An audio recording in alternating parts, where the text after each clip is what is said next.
Let me read to you a passage from the 7th chapter of St. Mark's Gospel, verses 1 to 8, verse 14 to 15, and verse 21 to 23. It's the Gospel for the 22nd Sunday in Ordinary Time, Year B. St. Mark writes, "The Pharisees and some of the teachers of the law, who had come from Jerusalem, gathered round Jesus and saw some of his disciples eating food with hands that were unclean, that is, unwashed. The Pharisees and all the Jews do not eat unless they give their hands a ceremonial washing, holding to the tradition of the elders. When they come from the marketplace, they do not eat unless they wash, and they observe many other traditions, such as the washing of cups and pitchers and kettles." So the Pharisees and teachers of the law asked Jesus, "Why do your disciples not live according to the tradition of the elders, instead of eating their food with unclean hands?" He replied, "Isaiah was right when he prophesied about you hypocrites. As it is written, 'These people honour me with their lips, but their hearts are far from me. They worship me in vain. Their teachings are but rules taught by men. You have let go of the commands of God and are holding on to the traditions of men." Again Jesus called the crowd to him and said, "Listen to me, everyone, and understand this. Nothing outside a man can make him unclean by going into him. For from within, out of men's hearts, come evil thoughts, sexual immorality, theft, murder, adultery, greed, malice, deceit, lewdness, envy, slander, arrogance, and folly. All these evils come from inside and make a man unclean." That's from Mark chapter 7, verse 1 to 8, and chapter 4, and verse 14 to 15, and verse 21 to 23. Our Lord refers to what comes out of the heart, we might say, from man's judgment. In Australia, the issue of legislation permitting embryonic stem cell research came to a head in August of 2006. Stem cell research involved extracting stem cells from the minuscule human embryo, of course at the cost of its life. It was recognised that the stem cell from the human embryo could be of immense therapeutic value for great numbers of sufferers. This possibility had not yet been scientifically established because not legislated for, but a loud chorus of scientists were clamouring for the necessary permission. A few years before, in the United States, the embryonic stem cell research activists had acquired some star supporters: the wheelchair-bound Christopher Reeve, who had featured in the Superman series of movies, and the actor Michael Fox. In Australia, the matter came before the federal parliament, and the Prime Minister of the day announced that members of his coalition party would be free to vote according to their personal conscience. They would not be bound by a party directive. It brought into sharp relief the issue of personal conscience in Western culture, not only for the conduct of one's own life, but for the course of society at large. Nearly 500 years before, Martin Luther, when formally asked to revoke his teaching, which had been condemned by the Church, replied that his conscience dictated otherwise. "I cannot revoke anything," he said, "nor do I wish to, since to go against one's conscience is neither safe nor right. Here I stand, I cannot do otherwise." On the basis of the dictate of his conscience, he set his face against the Church's authority and precipitated the Protestant Reformation, which led to the breakup of Christendom.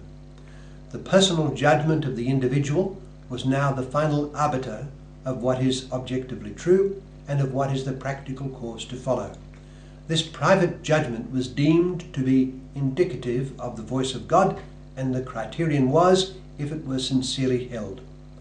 The flourishing of these principles has contributed to the emergence of a Western culture marked by relativism, in which certain areas of morality and even the being of God and his revealed law are deemed to be no more than subjective personal opinions. The truth to be followed and legalized then can only be what is in accord with the opinion of the majority. What tends to be regarded as of decisive value for the conscience is not an absolute value, such as the sanctity of life in the tiny human embryo, but what can be demonstrated empirically to be useful and of advantage to the greatest number. Legislating for absolute truths and values is deemed impossible. What is practicable, however, is utility, which of course means the utility or happiness for the majority. Apart from the abandonment of sacred absolutes, such as the right to life that this entails, it is overlooked that what seems now to be useful and advantageous may turn out to be mistaken and profoundly inconvenient because of the present paucity of facts. On July the 12th, 2012, the Lozier Institute in the United States released a report which found that in respect to the therapeutic value of stem cells, the benefits of embryonic stem cell research have proved meagre. By contrast, the empirical benefits from adult stem cell research, which involves no harm to the human embryo, have flourished. We are thus brought to the issue of the conscience, of making choices according to objective principle and not merely according to utility and apparent advantage. In the Gospel I read earlier, St. Mark tells us that the Pharisees and some of the scribes who had come from Jerusalem gathered round Jesus, and they noticed that some of his disciples were eating with unclean hands. So they asked our Lord, "Why do your disciples not respect the tradition of the elders, but eat their food with unclean hands?" Mark chapter 7, verse 1 to 8. They were insisting that our Lord and his disciples respect the authority of the elders and govern their behavior accordingly. The issue was then, what authority was to govern the conscience of God's people? Of course, the discussion about conscience in our day is very different from that presented in the gospel passage I read earlier, but it does remind us of the importance of the entire issue and of how truth is not determined ultimately by a conscience vote, which is to say, by a mere majority opinion. As with the Pharisees and the scribes, one's personal and strongly felt judgment can be very mistaken.